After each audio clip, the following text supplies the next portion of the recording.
The straight road, not the crooked road, the straight road. It's talking about God bringing alignment into our life through the words that he speaks to us. Now, in Proverbs chapter 8, let's look at this one, verse 33, or starting in verse 33. He says, listen to my instruction and be wise. Do not disregard it.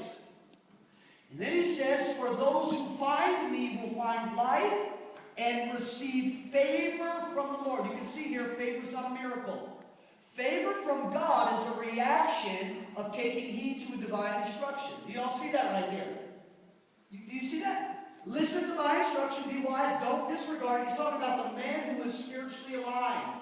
The woman whose heart is straight with God. It says, for those who find me, or finds wisdom, will find life, receive favor from the Lord. There it is. There is a reaction to spiritual alignment. But look at the opposite is true as well. Verse 36, but those who fail to find me, or those who fail to take heed to my instruction, harm themselves. Remember, pain is the proof of disorder. And so we see it over and over again in the scriptures. I want to pull out now a text, and I want to give you the title today, on a heart that is aligned with God. A heart that is aligned with God. We're pulling out this text out of Proverbs chapter 4. Proverbs chapter 4 and verse 23. I want you to look what it says.